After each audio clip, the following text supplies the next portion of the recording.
ریال تھے ان کی ٹرانزیکشن ہوئی, بینکنگ ریکارڈ پیش کیا گیا. نیب نے یہ بھی کہا کہ اس میں جو نواز شریف کی جو ان کی سیلری کا کیس تھا وہ بھی ہم نے اسٹیبلش کیا, سیلری کی تمام ریکارڈ پیش کیا, سیلری ایڈمٹ بھی ہوئی, لیکن اگر وڈرا نہیں ہوئی لہٰذا یہ ان کا ایسٹ ہے, اس میں سپریم کورٹ کی ججمنٹ آ چکی ہے. یہ میرٹ تو ڈسکس ہو جائیں گے. ایک بات بتائیے, جو بینچ فارم ہوا ہے وہ جسٹس عطر من اللہ صاحب جو کہ اب چیف جسٹس اسلام آباد ہائی کورٹ ہیں ان کا, اور عامر فاروق صاحب کا بینچ ہوا ہے. بڑے دونوں بہت ہی فاضل, بہت ہی ریسپیکٹیبل ججز ہیں. اس سے پہلے جو ایون فیلڈ کے ریفرنس کے اندر بیل گرانٹ کی گئی تھی اس کے اندر بینچ مختلف تھا. عطر من اللہ صاحب کے ساتھ گل حسن اورنگزیب صاحب بیٹھے تھے. کوئی اس کے اوپر بھی آپ کو ہے انفارمیشن کہ بینچ فارمیشن کو ریگولرلی چینج ہوئی ہے یا کوئی سپریم کورٹ کی اپیل کی وجہ سے چینج ہوئی ہے؟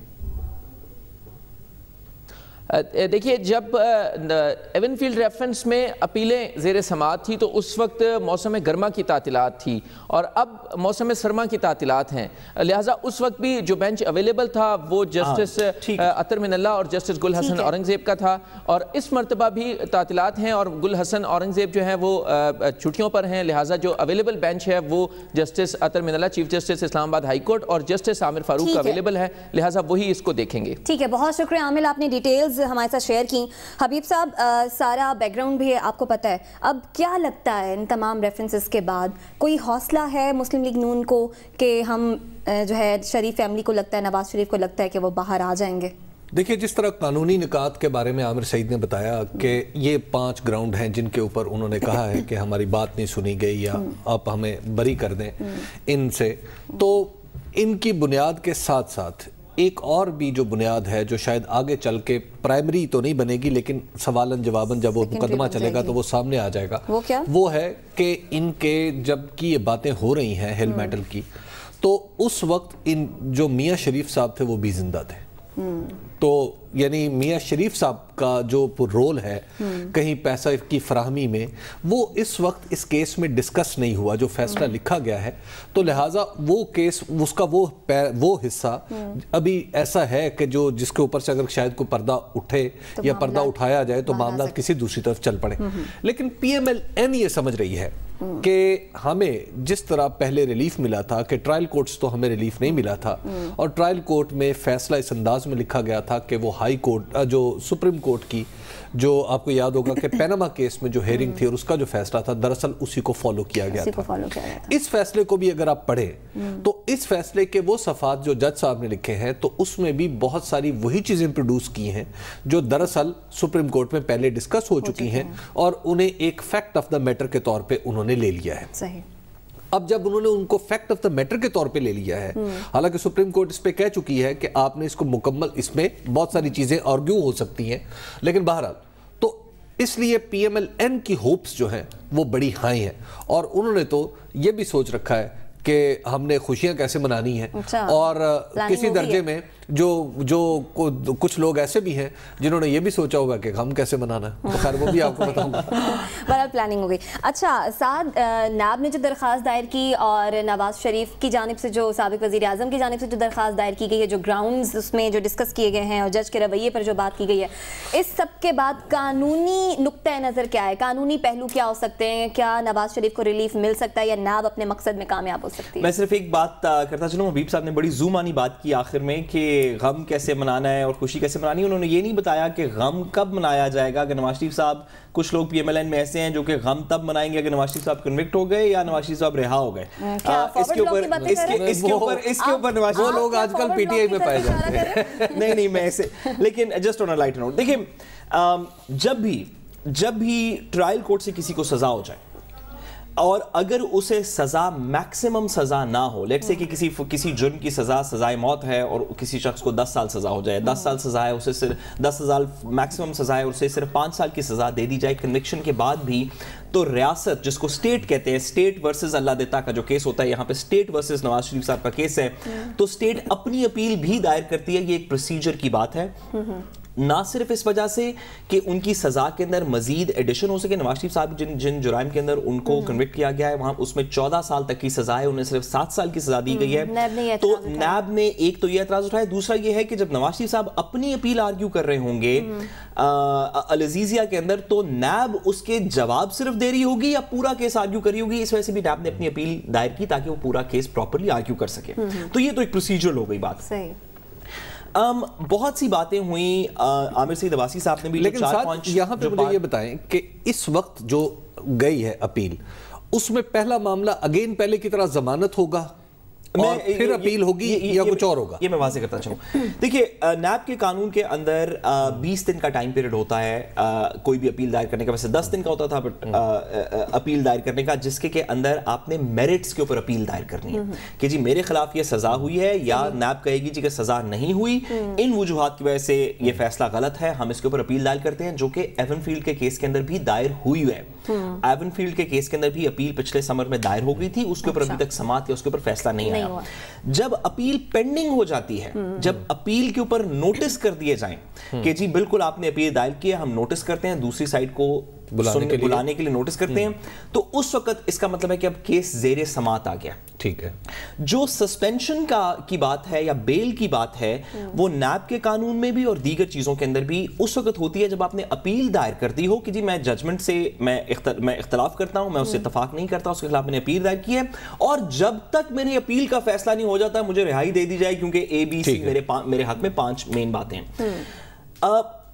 نواز شریف صاحب سسپینشن آف سینٹنس یا بیل آنے والے مہینوں میں اس کے اندر پراپرلی فائل کریں گے, اس کے اوپر سماعت علیحدہ ہوگی, وہ ایک الگ درخواست ہوگی. آپ یہ واضح کر دینا بڑا ضروری ہے کہ ایون فیلڈ کے اندر بھی اسلام آباد ہائی کورٹ کا بیل کے اوپر فیصلہ آیا ہے, اپیل میں ابھی فیصلہ نہیں آیا. اچھا. جو ایون فیلڈ اپیل کی پہلے درخواست دی گئی تھی, اس کے اوپر نوٹس ہوئے تھے, اس پہ بھی پوری بحث نہیں ہوئی. اسلام آباد ہائی کورٹ نے, ٹرائل کورٹ نے جو ایون فیلڈ کی کنوکشن کی تھی نواز شریف صاحب کی, نہ اس کو اپ ہولڈ کیا ابھی تک, نہ اس کو سٹرائک ڈاؤن کیا. اچھا معذرت صاحب, میں یہاں پر آپ کو کٹ کر رہی ہوں, کلیئر کر دیجئے گا, یہ جو ابھی اپیل دائر کی ہے سابق وزیر اعظم نواز شریف کی جانب سے, اس میں 5 سے 6 جو گراؤنڈز بتائے گئے, ابھی وہ گراؤنڈز ڈسکس کیے جائیں گے جیسے جج کے رویے پر. جی میں ابھی پوری گراؤنڈز بھی ڈسکس نہیں ہوں گے, اس کو تھوڑی سی وضاحت کر دینی 1 منٹ کی ضروری ہے. نواز شریف صاحب نے ایون فیلڈ میں بھی اور اب بھی اپنے کنوکشن کے خلاف اپیل دائر کر دی. اس اپیل کے اوپر ابھی ایک لمبی بحث ہونی ہے, اس کے اوپر پورے میرٹس ڈسکس ہوں گے, گواہان کے ریکارڈ پڑھے جائیں گے, ایک سٹیٹمنٹ پڑھی جائے گی, جرا کی سٹیٹمنٹس پڑھی جائیں گی, کانٹرڈکشنز دکھائی جائیں گے, جس طرح ایک پراپر ٹرائل کی اور اس میں لمبا ٹائم لگ سکتا ہے. کیونکہ وہ اب اس اپیل کے اندر لمبا ٹائم لگ سکتا ہے, تو ایون فیلڈ کے اندر نواز شریف صاحب نے کہا کہ جب تک میری درخواست پینڈنگ ہے اور آپ اس کے اوپر فیصلہ نہیں کرتے, بظاہراً پرائما فیس آئے کیونکہ میرے حق میں کیس نظر آتا ہے تو مجھے بیل گرانٹ کر دی جائے, میرا سینٹنس سسپینڈ کر دیا جائے. اس کے اوپر اسلام آباد ہائی کورٹ نے انہیں رہا کر دیا. اب معاملہ یہ ہے کہ نواز شریف صاحب کی ایون فیلڈ کی اپیل بھی پینڈنگ ہے, یہ والی اپیل بھی پینڈنگ ہے. ٹھیک ہے, تو ابھی یہ ضروری نہیں کہ منڈے سے جب اس کی سماعت شروع ہو تو پہلے یہ ڈیسائیڈ کر دی جائے, کیونکہ ابھی ایون فیلڈ کی اپیل بھی سنی جانی ہے. اور سسپینشن کی سینٹنس اب 2 ہفتے بعد, 4 ہفتے بعد, مہینے بعد, 2 مہینے بعد, یہ ان کے وکلا کی اپنی اسٹریٹجی ہوگی کہ وہ سسپینشن کی درخواست کب دائر کرتے ہیں. لیکن منڈے سے ضروری نہیں, یہ بات بڑا امپورٹنٹ ہے, منڈے سے ضروری نہیں کہ ان سماعت کے اوپر پوری کاروائی ہو, کیونکہ ابھی اس سے پچھلی اپیل بھی پینڈنگ ہے, ابھی اسے ڈیسائیڈ ہونا ہے. ایک بات میں آخری کرتا چلوں حبیب صاحب کے جواب میں. حبیب صاحب نے بالکل درست کہا کہ میاں شریف صاحب کا ڈیفینس اس کے اندر بڑا ضروری تھا, کہ میاں شریف صاحب سے کون سے پیسے آئے, کون سے نہیں آئے, یہ ڈیفینس بڑا ضروری تھا. انفارچونیٹ بات یہ ہے کہ اس ڈیفنس کو ریز کرنے کے اندر نیب کی یا عدالت کی کوئی کوتاہی نہیں. میاں شریف صاحب کا ڈیفنس حسین نواز صاحب سے کنیکٹڈ ہے. جب تک وہ خود نہیں آئیں گے, وہ ٹرائل فیس نہیں کریں گے, وہ نہیں بتائیں گے کہ مجھے پیسے کہاں سے ملے, ان پہ جرا نہیں کی جائے گی, تب تک میاں شریف صاحب والا ڈیفنس نہ ریز ہو سکتا ہے, نہ اس کو پراپرلی آرگیو کیا. ٹھیک ہے. اچھا حبیب صاحب, حکمت عملی کی بات کر رہے تھے, تو آپ نے کہا کہ اگر سابق وزیر اعظم رہا نہیں ہوتے تو پھر غم کس طرح سے منایا جائے گا وہ بھی طے کر لیا گیا ہے. تو اگر وہ انہیں رہائی نہیں ملتی تو نون لیگ کی اسٹریٹجی کیا ہوگی, کیا ہوگا؟ دیکھیں, نون لیگ کی اسٹریٹجی یہ ہوگی کہ وہ جو